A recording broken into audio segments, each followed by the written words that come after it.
Yes, good evening once again. Welcome to the second edition of News Tonight. It's me, Michael Jedandokomwa, of course, with Elizabeth Nakakoni in her sign language corner. Let's start with a look at the top stories.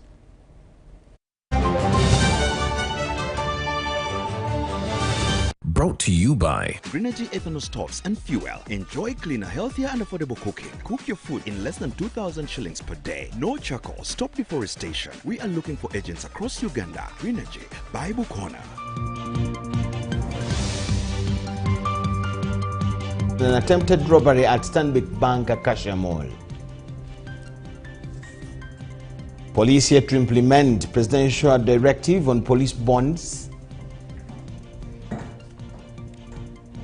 Besigye case at the General Court Martial amended to include a UPDF soldier. While Uganda's top runners expected to grace the Discovery Uganda run in Kapchora.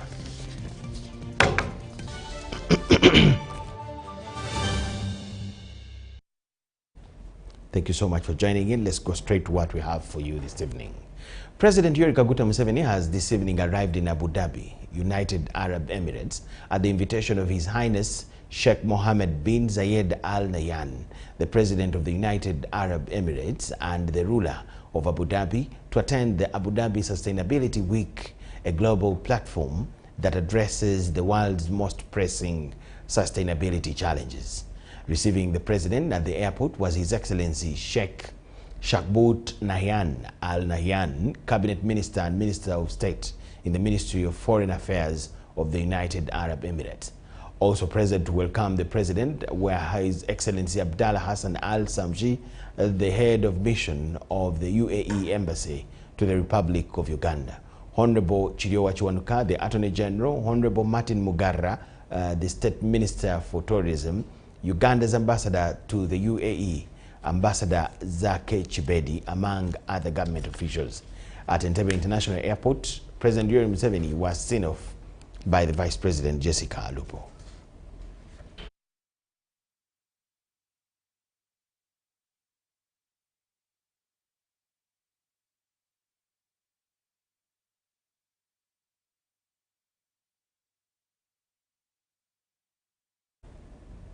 Police in Kampala have foiled an attempted bank robbery at Stanbic Bank Acacia Mall and killed 4 suspects on spot and 1 in critical condition. According to police, these have been on the police watch list and are alleged to be linked to a series of robberies in the city. It's around 4 p.m. So we had a bullet. Like that. So here, I saw they shot like 3 people. 3 people because I'm holding their videos. Then the one I saw lively when they were shooting him, he was at Luombo going towards Kamosh. Then one was shot the other side. After this, yeah, so I was coming from work. I was coming from work and I was getting out of Acacia Mall Then I witnessed what had happened today. As you see the blood around, it was like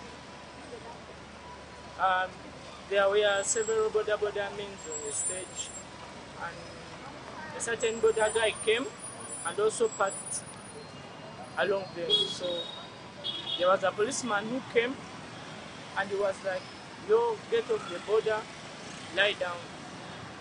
So when that guy lay down, the guy just got a pistol and started shooting. Crescent Drive, Acacia Mall. Then there's also Tabo Apartments and even Tafnet Drive. As for me, according to how I feel, me, I have no mercy with anyone who smashes someone's things. Even me as myself, I've been tortured by kids. So I think it was fine. Yeah, it teaches them a lesson, but still. Today, there was an intelligence-led operation that was carried out around Kamocha, that is Kampala Central, this afternoon after getting a tip-off that there are thugs who are planning to rob a client of one of the banks from Acacia Mall after withdrawing money. Intelligence planned and staged their officers to wait for the thugs as they are trailing the client who was supposed to withdraw money.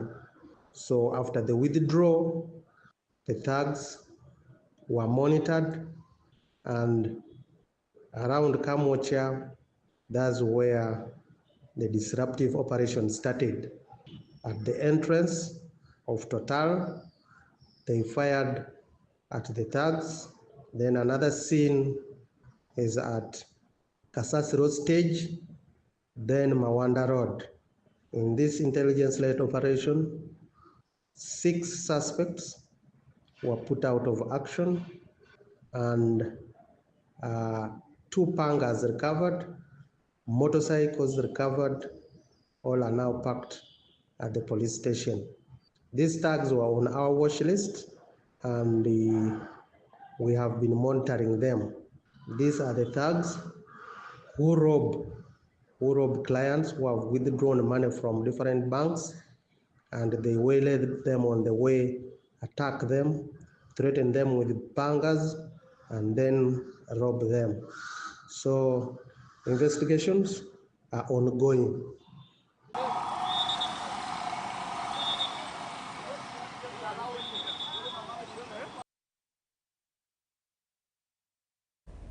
That's Patrick Onyango, Kampala Metropolitan Police spokesperson, confirming the action police took against the thieves. Now, tragedy has struck Triangle Zone of Njeru municipality this afternoon when an explosion claimed 2 lives of welders and left another person critically injured. The deceased, identified as Tumwebaze Emmanuel and Mpande Ayub, were reportedly working on a metal structure when the incident occurred around 1 p.m.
Hello?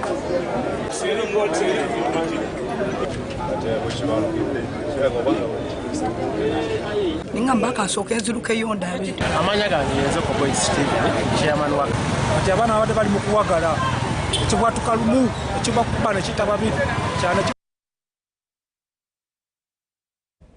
Police are yet to implement the presidential directive on police bond, pending special guidance from the Office of the Inspector General of Police, Abbas Byakagaba. Police said the delay is to minimize misuse by some officers. Officers are directed to expedite investigations of petty cases and dispose of suspects to judiciary within the constitutional 48 hours.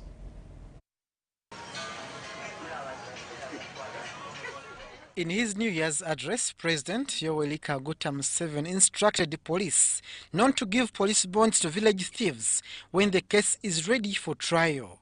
This directive attracted mixed reactions from the public. No police bond. Yes, sir. Now, for the courts giving the bail, I am going to talk with the Chief Justice to stop that game. I will discuss with the Chief Justice, because we are defending our village economy. If people get PDM money and they buy things and they are stolen and then you play around like that, we cannot accept this. I'm now speaking to you here as the commander of the National Resistance Army, Commander-in-Chief. So please don't play around. The Office of the Inspector General of Police is drafting special instructions and guidelines to help officers implement the presidential directive. We do not question the directive of the president. We act and we implement that directive accordingly. We are only waiting for a guidance from the Inspector General of Police, because our junior officers on the ground, they may misinterpret the directive. Officers are cautioned not to abuse the directive but seek guidance from superiors. Investigation officers are instructed to expedite investigations within the constitutional 48 hours of detaining suspects. But our junior officers may misinterpret that even somebody of affray case, somebody of assault case, that should not be given what? Police bond, and they might abuse it. That's why okulaba nti oli oba waliwo musango gyalina oyo omusirikale ali mukola ku musango ogwo ayinza ateekwa okuteekamu obwangu n'amaanyi okulaba nti file tamala ne file tusaawa nga tesusa 48. The presidential directive targeted cases of the parish development model beneficiaries. Meanwhile, police in Kawempe are investigating a case of aggravated robbery of mobile money business.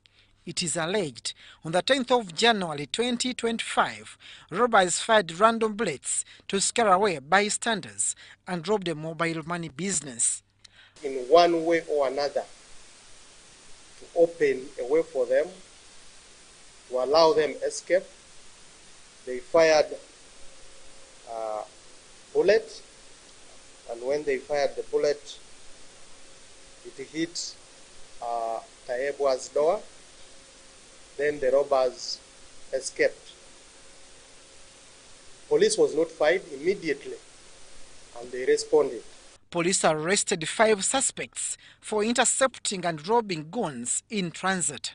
These are said to have followed the coffee cargo from Kasese en route to Mombasa and executed the robbery mission along the way. Abdul Nasser Lubwama and Royas Komagum for UBC.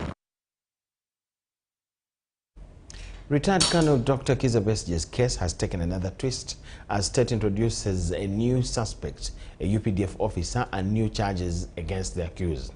This was when the case had resumed formation. However, upon the accused appearing in the dock, it was another story to tell by the defense as state amended the charge. I guess I'm still before the same court.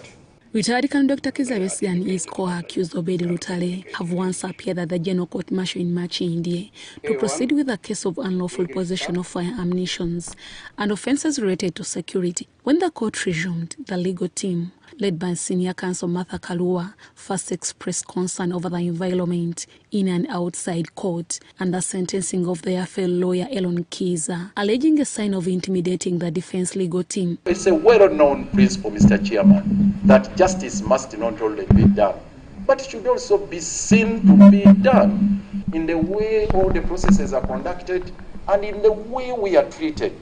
But outside the court, most of the lawyers are having to walk long distances, being forced to park their cars away from the court. I believe we were not satisfactorily answered. However, their concerns were addressed by court. During the proceedings, the court took another twist, and to the surprise of the defense legal team, prosecution asked court to amend the charge sheet by adding another suspect, a Captain Dennis Ole, and adding another charge of treachery, which prayers were objected by the defense legal team. However, court overruled the objection. We feel that amending to add a person who is serving in the military is meant to preempt the ruling on jurisdiction, because the court has it's in our view that the court has no jurisdiction on these two gentlemen. Although court allowed Ole to be added on the charge sheet, it was another tug of war and drama in court as Dr. Kizza Besigye declined to take plea on the new charges which were read unto him. I have had and I have issues with the charges which my lawyers present to me. In declining to take plea, he objected to the jurisdiction of court to try him on the basis that he is not a serving UPDF officer. The prayers he addressed to court through his legal team. Grounded on Regulation 23 of the regulations of this court martial, particularly sub-regulation 1. Counsel Martha Kalua also addressed court on the jurisdiction of this court to charge any suspect who was arrested from the neighboring country, saying this violates the right to fair hearing under Article 28 and the laws governing the two countries. Constitution of Uganda and the UPDF Act all point to territorial jurisdiction within Uganda. The UPDF Act appears to give jurisdiction outside, but we are arguing that jurisdiction is territorial because that's what the Constitution says. Basing their submissions on Section 208 and 209 of the laws governing the General Court Martial and Section 117 of the UPDF Act, prosecution objected to all the prayers raised. That is, every person not otherwise subject to military law who aids or abates a person subject to military law in the commission of the service offense. Prosecution also objected to the allegations that the accused were unlawfully extradited from Kenya. Without any extradition order, without appearing before the court, without immigration procedures. Chairman and all board members, was an interstate arrangement, which I believe is not there, because Senior Counsel was quoting the Constitution that produce the MOU before the court. Do not try to get labor from me, free labor from me. After listening to all submissions from both sides, Chairman Brigadier General Freeman Robert Mugabe adjourned the case to tomorrow, 14th January 2025, and the accused persons were further remanded.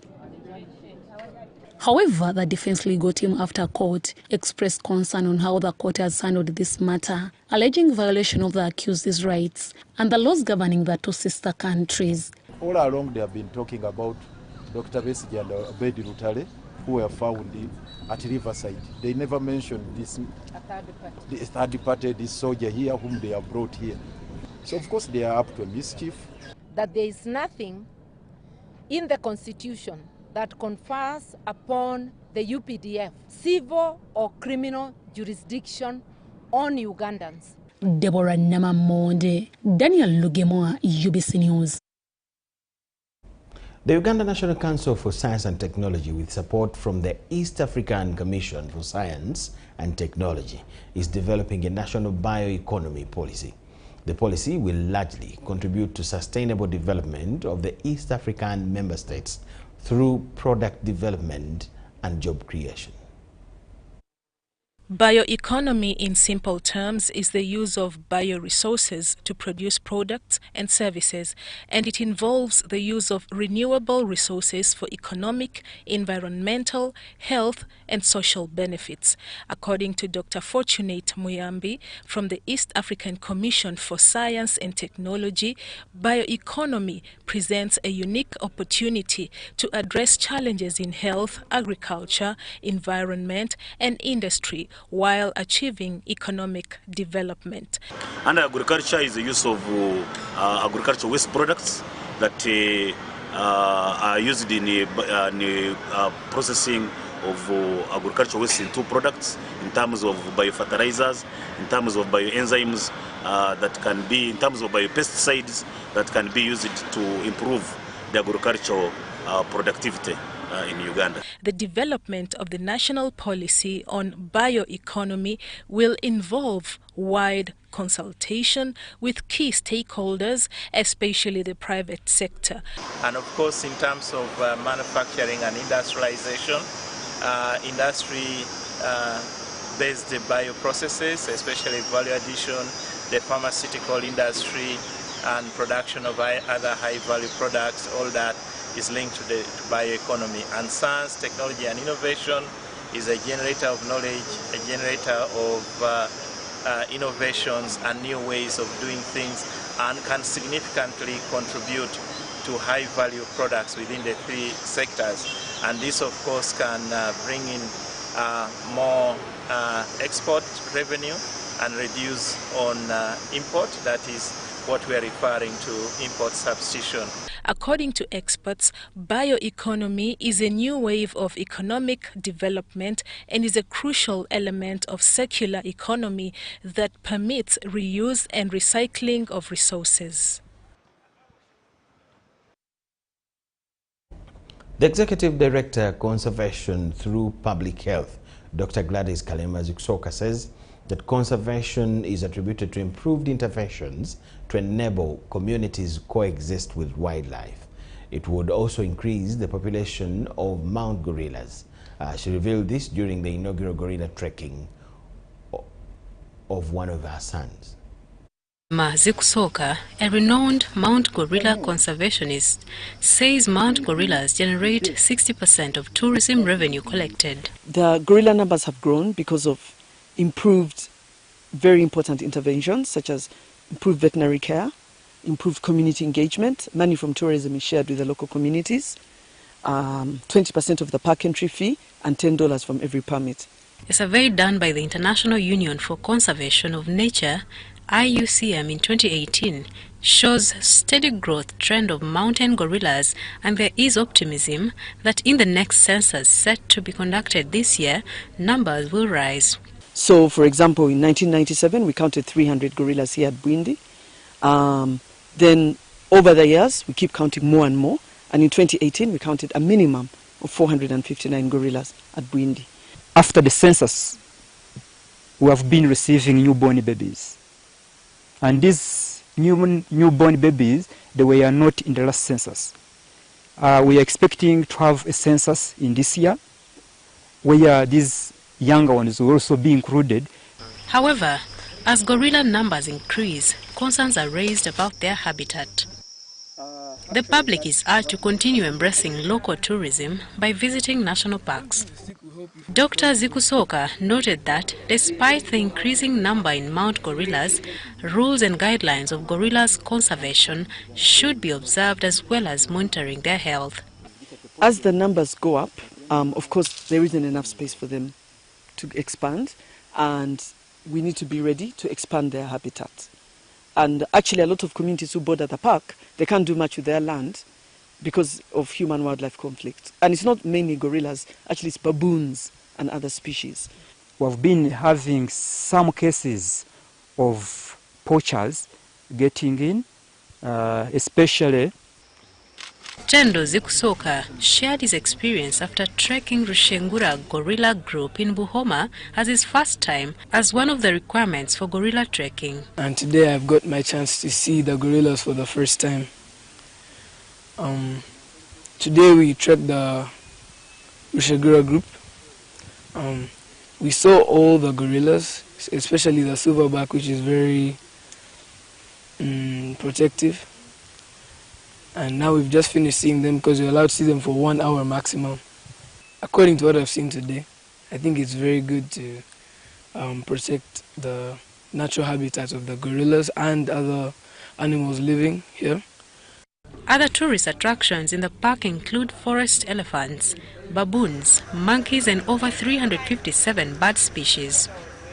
Meanwhile, Bwindi Impenetrable National Park faces a number of challenges which include illegal poaching and climate change resulting into floods. Story compiled by Sula Kagugube for UBC.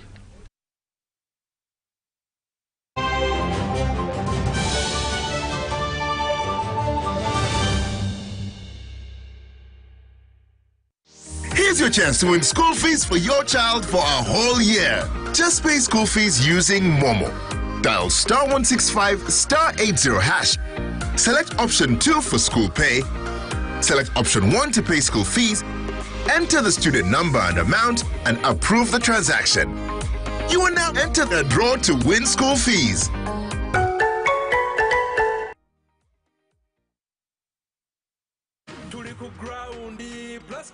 Paint and win. Yes, yeah, Blascon Paint and win. The cook round. Chicho, buy paint worth 100K. Get a scratch card. SMS the code to 7197. Stand a chance to win instant airtime, 1 million shillings bully day there, or a share of a 3 million shillings jackpot each week. What do you want the brand new Podas, tuk-tuks, and so much more? Catch the Paint and Win action every Monday on Bukede One, NBS, and Sanyuka TV.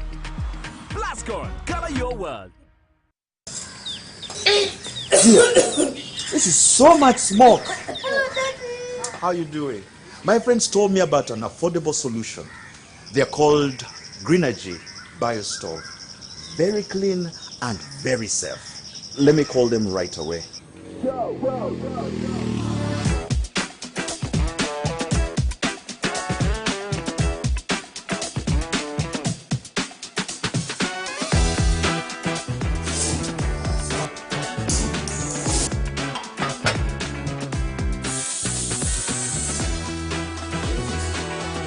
Wow, can you believe these bills are in just 45 minutes?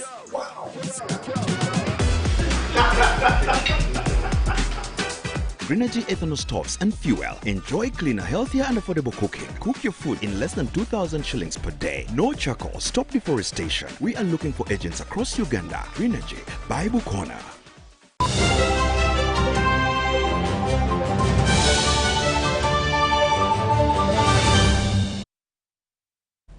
UBC News Tonight. Welcome back from the break. Morocco's ambassador to Uganda, Zakaria El Gomeri, has commended government of Uganda for the initiatives in agriculture, industry and Africa's overall development. This was during a celebration to mark the 81st independence anniversary of Morocco in Kampala. Zakaria El Gomeri met with Uganda's ambassador, Dr. Rashid Yahya Semudu, to discuss bilateral issues. Ambassador Zakaria praised Uganda's development efforts in agriculture and other sectors, highlighting their impact on Africa's growth. He hoped for stronger Morocco-Uganda ties. Moment to reflect on the work that Morocco has been doing for a long time, promoting independence of the our brothers African countries.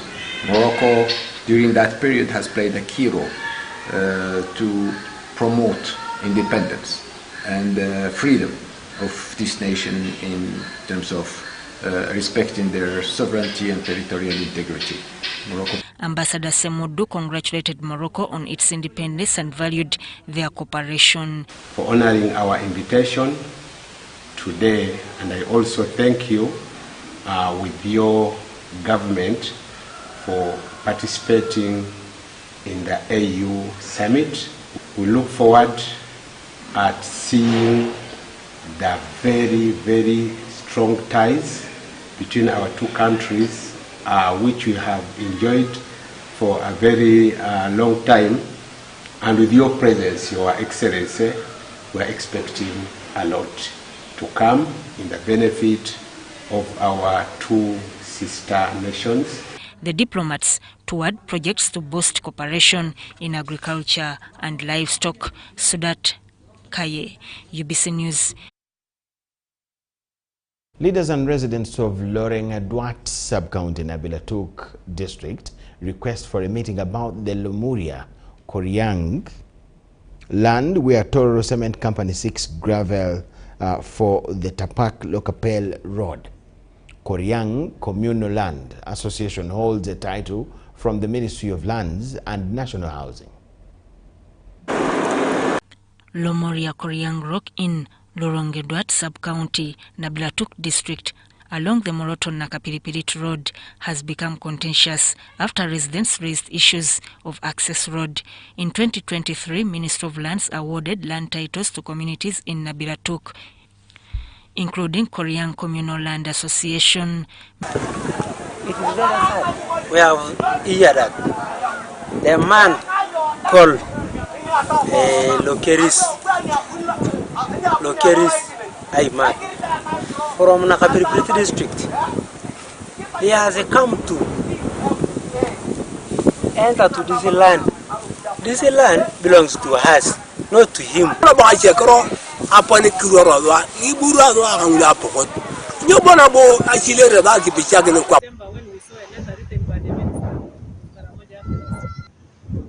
So the letter was informing those who are mining of any challenge that they meet, they should contact the minister for that. So we don't know exactly who is there. Is it a company? Is it what? We don't know. Gates himself over people's land. First of all, he's a leader. And I don't know how this Karamoja ministry is. Maybe the ministry is cast. Maybe it needs to be removed. The others have just stolen iron sheets. They have been removed. Now this one has been put, and we said our elder. Now the elder has come to not to look like a land grabber, but to be a land grabber. Minister Peter Lokeris claims the contested land belongs to the Ministry of Agriculture. Fortunately, that place, that land you are saying, long ago in the 70s, it is already titled as a government land, where those things are standing, at the rock. The fence of government passes below near the road, and it goes on the escarpment of Lomuria Koryang. Abilatuk leaders and Loreng-Aduat residents appealed to Minister Lokeris to address the contested land issues. So we need to hear from the minister himself what is happening there. We encourage government and investors to come together to discuss, to have a conversation with the community to ensure that the community who is protecting this land, who have been the customary users of this land, are really compensated fairly. Not against investors. We want as much as enough investment in our district. But we have always told the minister that the process must be followed. Consultation must be done. Informed and prior consent of the community must be sought. Arrangements have been done, then we go. Tell them. Even if we cannot decide, they think everything will be taken from where? Equity is not anything big. The locals complain of blocking access to the land, although Minister Lokeris denies knowing Tororo Cement Company's presence. Also, when they came, they never informed me. I would have gone to call the people and they say this we're going to do this in this place. Lokeris says Tororo Cement Company Limited is on hold until they meet the community. The person, one of their representatives, I said, here you have put the machines there for blasting. Don't blast until discussions are held. Especially, you must have environmental assessment, and then we'll start saying, if those people recommend that you can blast there, then other discussions will be made. if there is something there, you are blasted, something to be given to the district, or if you have to follow the law of the minerals. Tororo Cement Company opened a road from Tapak to Lokapel for transport, with Lomuria Koriangrok as the nearest bridge material source. Maureen Yiga compiled the story. The Uganda Muslim Supreme Council has released results of the 2024 Islamic Primary Leaving Examinations. The Secretary Examinations Commission, Sheikh Kaziwe Ismail, told the media that out of the 6,532 students, 6,292 passed, while 126 failed. The results show that boys outperformed the girls, with 2,900 boys passing compared to the 1,917 girls. During the release, the Secretary to the Examinations Commission, Sheikh Kaziwe Ismail, noted that participation in the examination increased from 291 schools in 2023 to 371 schools in 2024. Therefore, an increment of 80 schools has been achieved. Remember, this year, we have managed to penetrate even in northern area. Takbir. Top performers were Sudais Abdul Nur, Pereke Deswabra, Nambirike Hafswa, and Salma Ahmed Namaganda. Meanwhile, results for 6 students were withheld on suspicion cheating to maintain integrity of the process. Index number 4, 338. Index number 2, center number 36. Those results are under investigations. The head of the examination department at the UMSC, Haj Ali Aluma, announced a program to integrate sports and Islamic subjects to promote talent growth. You know, our Prophet told us that a strong Muslim or believer is better than the one who is weak. So we need also to train our students with other co-curriculum activities. The first Deputy Mufti of Uganda, Sheikh Dr. Muhammad Ali Waiswa, emphasized studying both religious and secular subjects. Okuzirinkinga together nti omwana tayinza kuwalirizibwa kuddamu nsoma ya mirundi ebiri. The top performed subjects were Tabia, Fiqh, and Lugha, with better performances from 371 examination centers nationwide.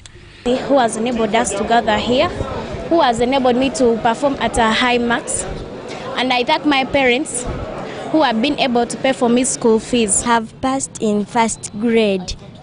I got 4 aggregates. All thanks go to the Almighty Allah for the good performance at Ibn Twahid.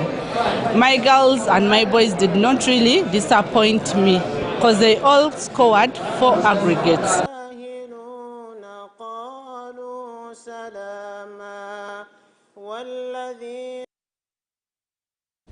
The National Treasurer for the NRM, Ambassador Barbara Nikesa Oundo, has appealed to the residents of Buyanga sub-county in Busia district to avoid land fragmentation and processed land titles of their ownership.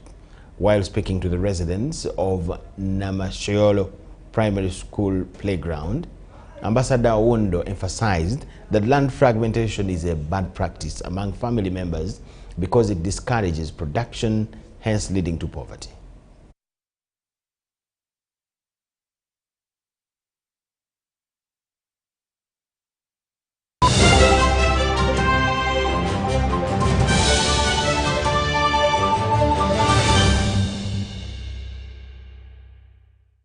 Here's your chance to win school fees for your child for a whole year. Just pay school fees using Momo.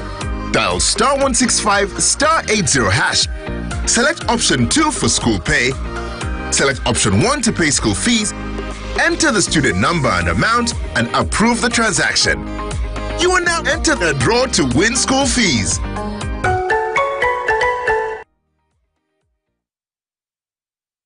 Step into a world of excellence, comfort and pride with Royal Form Furniture, crafted to perfection right here in Uganda. We bring you state-of-the-art living room furniture and bedding products at affordable prices.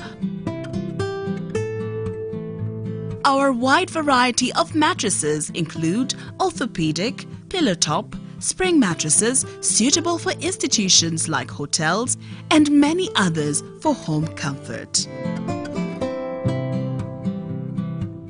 With every piece telling a story of royal excellence, our products are built with the highest quality materials made to last. Experience royalty with Royal Form Furniture, proudly made in Uganda, so buy Uganda and build Uganda. Visit our showrooms at Jinja Road, Chambogo Junction, Bukoto Chisasi Road, and on Victoria Mall, Entebbe, on the first floor. Agriculture is Uganda's economic backbone, employing about 70% of the working population and contributing 20% of the GDP. As the world becomes a digital global village, ICT has proven to increase productivity in the agricultural value chain.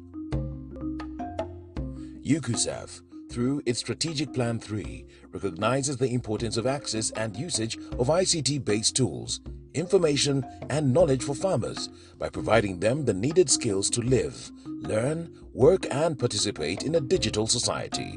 We came up with a project which we took to UKSAF, and we're happy that UKSAF supported it. That project is called ICT for Farmers. What did we get from ICT for Farmers? We managed to skill up to 100,000 farmers.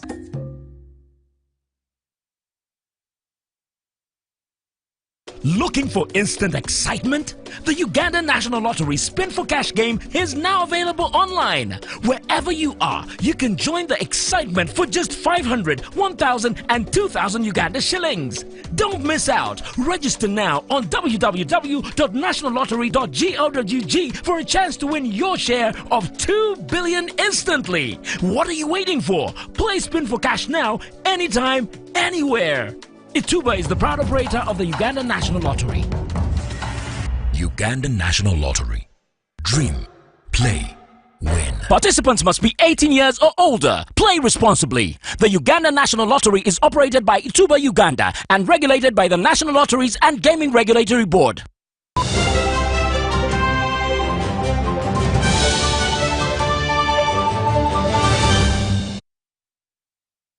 Thank you so much for watching. We now talk business.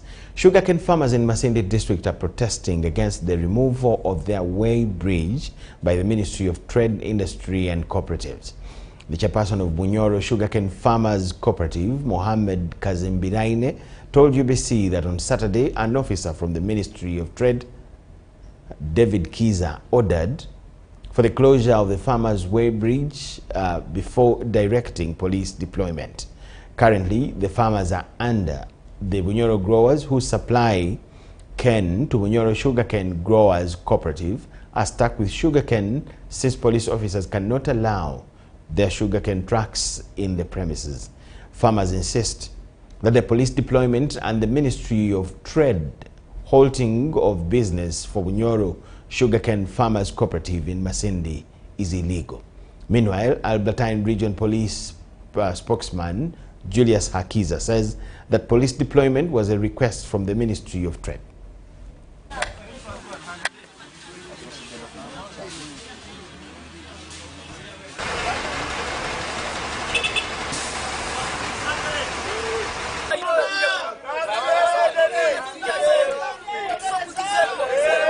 We got a surprise when somebody came here purporting to be coming from the Ministry of Trade and Industry called David Kizza, saying that we should these way bridges should stop operating. He instructed the RPC who left here a number of police officers. They came here, they did not give us any warning. People had already harvested their sugar cane, and their sugar cane is drying on the field. Muno police kujja netwakana kutunda ebintu ebyaitu bitwerimire nkebikaijo tuleserana ebikaijo tuntunihira kugara abana baita isomero bayintu police tugambire busawo kupima emotoka busawo kukoraki kani kaninja nitundiraga hano ebikaijo akaire kano tukuhakanwa kutunda ebikaijo kupima ebikaijo byaitu kano kandi titwina omulingo gwokukonyera muno kurolera abana baitu. The heavy deployment of SIM, this one is done under instruction. Yes, true, we have deployed, but Ministry of Trade and Cooperatives, they asked for money power to help them and reinforce them in Masindi, where there have been a lot of, because they are the ones regulating these sugar companies.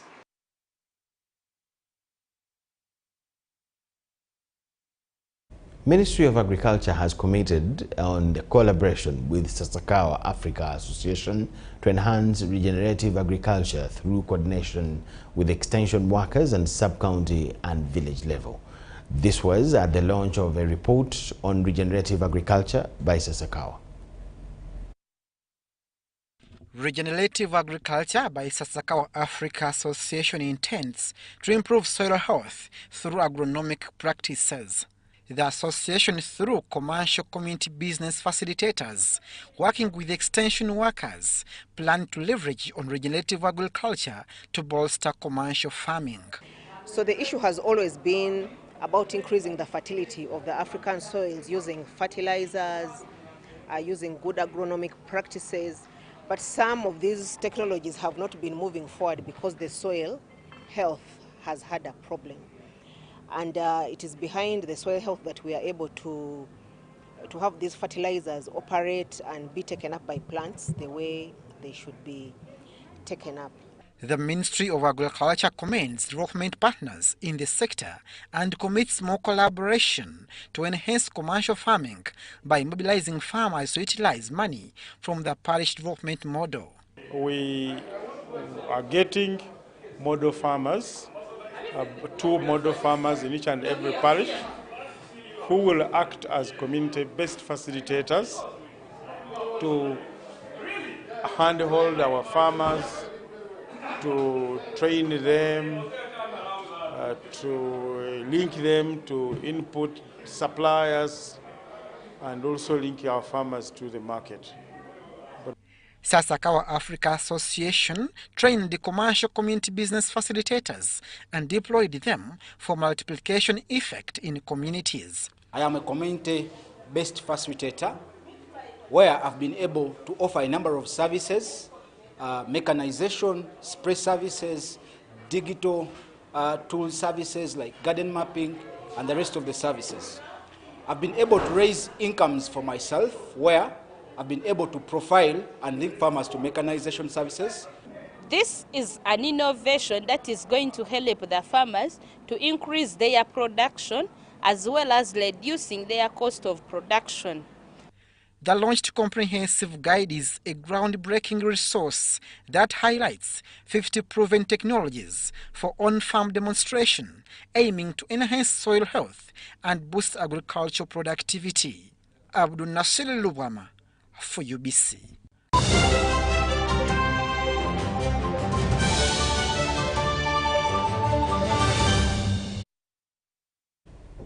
The National Football Under-17 women team to enter residential camp has been named. 25 players will enter camp this Wednesday, January the 15th, at the FUFA Technical Center in Jeru.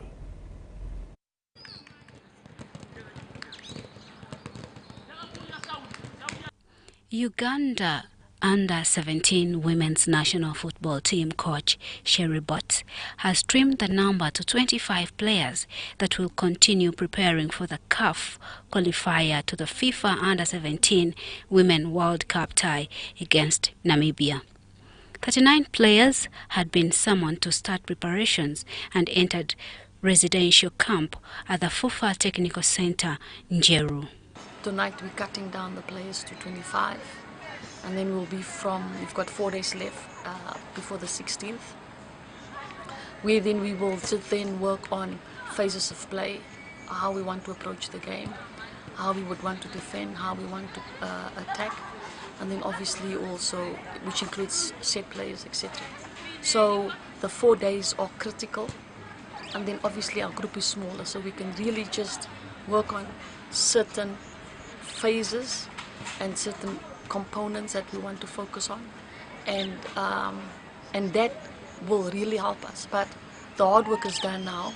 The selection of the best 25 players was based on form, past record and performance during the past training. And I must be honest, there's a lot of good talent.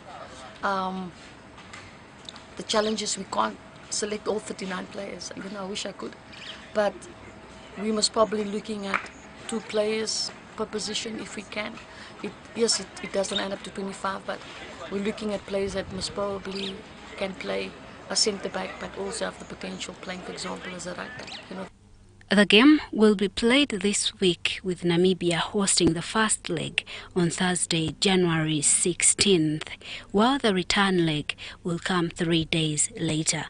Both games will be played at Ham Stadium, Nachivubo, with the winner to play Kenya at the second qualification phase. Jane Nyiramdisha reporting for UBC. And the national netball team, the She Cranes, has entered the second week of training in readiness for the Vitality Netball Nations Cup due in England next month. On the day to start the team's second week in training, all 18 players summoned to the She Cranes team for the Vitality Netball Nations Cup turned up for training at the Ham Stadium in Nachivubo. The cast, led by the experience of players like Irene Yaru, Hanisha Mohammed, Rachel Nanyunga, Margaret Bagala and Sandra Nambirige, were buoyant and responded well to instructions. Because Coach Mubiru is my coach at Nick, then Coach Meme, it's my first time working with her. So far she's good. Uganda will, at the Vitality Netball Nations Cup, face Malawi, South Africa and hosts England, and the players know the magnitude of the task ahead. What I know about those nations is that their game of play, they are so fast. Like passing those long balls, they can easily take them. This year's Nations Cup will be played at 2 venues in Nottingham and London. Uganda will start with Malawi and South Africa in Nottingham before facing England at the Copper Box Arena in London. After the round robin, the top 2 will contest the gold medal match, while position 3 and 4 will vie for the bronze. At the last edition, Uganda finished 4th in a series that featured in England, Australia and New Zealand. The first Shafiq Kakoza Memorial Gala has climaxed, with several successes, especially on the field of play, realized by organizers. For starters, the gala drew its name from the late Shafiq Kakoza, who was a key figure in the youth football in Entebbe, but unfortunately died in 2023. The gala attracted 16 teams from various locations around the country and ended with Catalonia Soccer Academy beating Tanda Eagles Academy to win the Under-7 category. Hila's Soccer Academy won the Under-17 title after outclassing 5 Stars that in the Under-20 final made amends with a 1-0 victory over Ubuntu. Players like Shafiq Musoga, Herbert Simbwa, Shafiq Kakoza Jr. and Fahim Talik exhibited quality at the tournament, whose next edition will last for a week under the auspices of Uganda Youth Football Association. Kakoza Shafiq was the founder of 5 Stars Soccer Academy and was the former president before I took over. He did very many things for the football fraternity in Entebbe and in the country at large. So we had to appreciate him by organizing him a memorial tournament just to appreciate his deeds. I thank all the teams that came and took part of the tournament. That is Mung Soccer Academy, Mevule Soccer Academy, Nkuma Preparatory, Ubuntu. We had Entebbe Ready Stars, among others. We appreciate all the stakeholders of football that came and took part in this tournament. I thank UBC for this platform, and I thank it for having captured our tournament. It's been a great job, and I appreciate as the chairman of the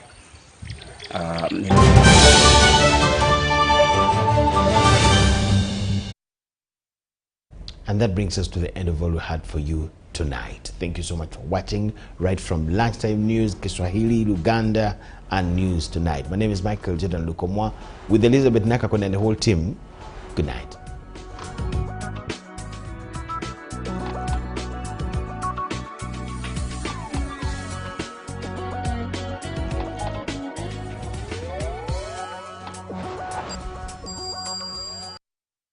BC, inspiring Uganda.